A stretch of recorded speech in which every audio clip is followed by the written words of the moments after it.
de onde sua mãe e o senhor buscavam motivação para sucumbir essas dificuldades e esse cenário infernal que vocês vivenciaram naquela época?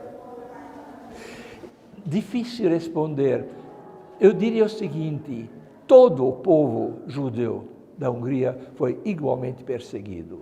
Então, quando todos estão sendo perseguidos, de certa forma, isso não se torna mais uma coisa pessoal.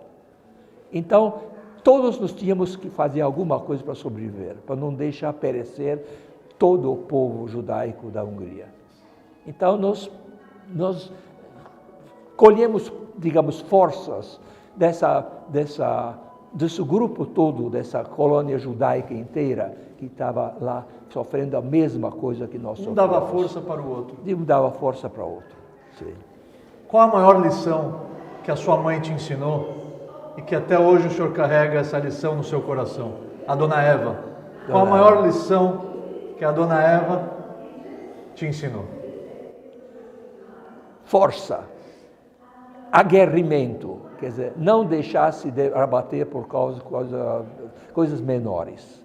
Sei lá, perder o emprego, ou então algum tipo de problema que você tem na tua vida. Força, vai aguentar e vai superar. Eu superei todas. Mesmo depois disso tudo, eu superei todas. Senhor Gabriel, o senhor pode contar alguma cena que o senhor presenciou naquela época que lhe emocionou muito? Bom, veja, eu contei a cena dessa história da Casa Suíça, que foi inteiramente liquidado.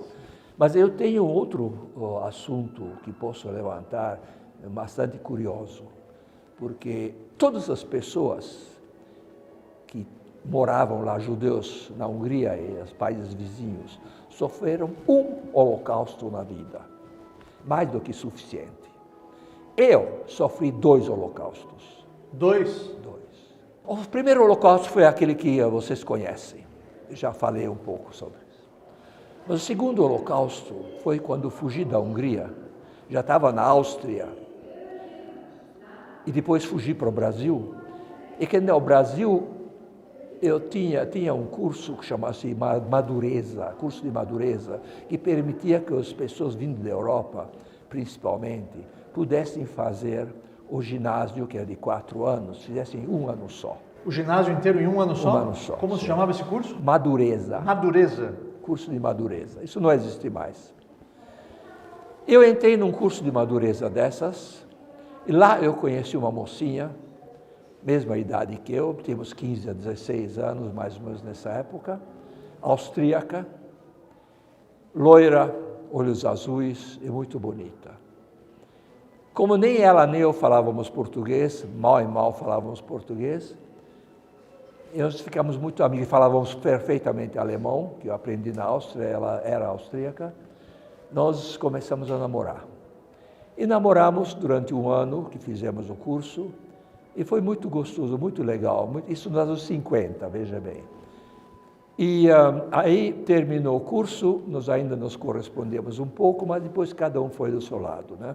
Eu fiz Getúlio Vargas, administração de empresas, depois fui fazer um ano e meio na Austrália, fiquei lá um tempo, depois voltei para o Brasil. E no Brasil eu fui empregado pela Volkswagen. Por que Volkswagen? Porque primeiro, alemã, falava alemão, sim. E segundo, por causa da administração de empresas. Entrei no Volkswagen. Eles sabiam que o senhor era judeu, sobrevivente? Mas era muito mais clara, quer dizer, não me lembro perguntas que tinham sido feitas, mas o senhor foi trabalhar no Volkswagen? Waldmann, sim. Com um N sonofim, claro. Húngaro, já cheirava mal. Com a sua fisionomia? A minha fisionomia tem mais essa, né? Então, era mais ou menos claro que era judeu.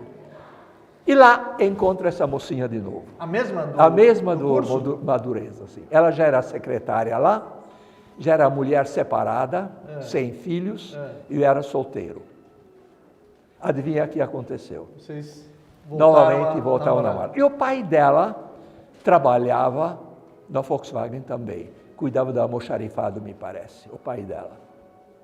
Ela sabia que eu sou judeu, devemos ter conversado já na época da madureza sobre isso. Sim. Eu não sabia nada sobre a família dela. Também não me interessava. A moça bonita.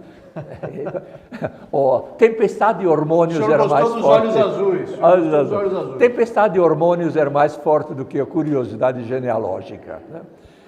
Então nós começamos a namorar de novo. E eu frequentava a casa dela. Conheci muito meu pai dela, conheci a mãe. Nós lanchávamos juntos, conversávamos juntos. E tudo uma atmosfera super familiar. Até que um dia ela me chamou e disse o seguinte para mim: Gábor, meu nome em húngaro é Gábor, o nosso namoro tem que acabar. Não dá certo, não vai vingar, tem uma boa vida, adeus. Mas enquanto ela falava disso, ela chorava. Chorava muito, me acariciava, me beijava, mas disse, não tem jeito, nós temos que separar. Bom, ninguém dispensa um namorado inconveniente chorando. Então eu tentei insistir, mas não tinha jeito, então nós nos separamos. Aí eu tive outras namoradas, casei com a minha esposa atual. Um dia eu abro o jornal de manhã cedo e vejo na primeira página do Estadão, preso no Brasil, um dos maiores nazistas da Segunda Guerra Mundial. Fotografia do pai dela. Ele era comandante do campo de Treblinka. O pai dela? O pai dela. Fugiu para o Brasil? Sim. O pai era comandante de Treblinka, que não era um campo de concentração, era um campo de extermínio. Era comandante. Era o segundo holocausto isso. Porque para mim, eu não conseguia... conviveu com ele? Convivia com ele. Era o pai dela? Lanchava com ele, tomávamos chá juntos, comíamos bolo junto que a mãe fazia para a gente. Éramos uma família praticamente. Mais uma que Deus te livrou, seu Gabriel.